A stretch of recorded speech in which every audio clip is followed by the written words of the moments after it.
Sa simula pa lamang ng kanilang pagsasama bilang mag-asawa, pangarap na nina ay Segura at Liza Dino na magkaroon ng sariling anak.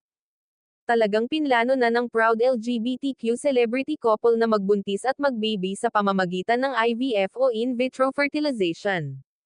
Sa mga hindi pa masyadong aware, ang IVF ay isang assisted reproduction medical procedure kung saan kumukuha ng egg cells mula sa ovary ng babae at saka ipagsasama sa sperm ng lalaki sa isang laboratory. Sa oras na na-fertilize na ang pinagsamang egg cells at sperm, kailangan itong maipunla sa uterus ng babae o ng surrogate mother na siyang magdadala ng sanggol sa sinapupunan nito. Base sa kwento ng mag-asawa, si Liza ang magiging surrogate mother habang ang eggs na ipupunla sa kanya ay manggagaling kay Ice. Pero mukhang tinuldukan na ng mag-asawa ang kagustuhang magka-baby through IVF. Sa isang eksklusibong panayam, ibinahagi ng celebrity couple ang kanilang desisyon na hindi na ituloy ang matagal nilang planong magkaroon ng anak sa pamamagitan ng in vitro fertilization o IVF. Ayon kay Ice, kung mas maaga sana nila itong naisakatuparan ay maaaring iba ang naging resulta, ngunit sa kasalukuyan ay tanggap na niyang maaaring hindi na sila magkaroon ng sariling anak.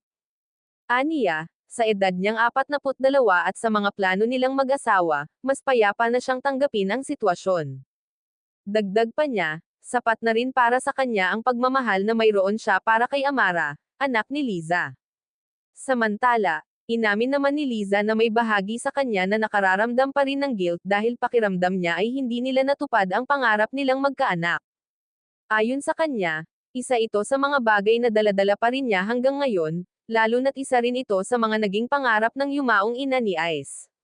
Sa kabila nito, sinabi ni Liza na naniniwala siyang may dahilan ang lahat ng nangyayari at wala siyang pinanghahawakang matinding pagsisisi sa buhay.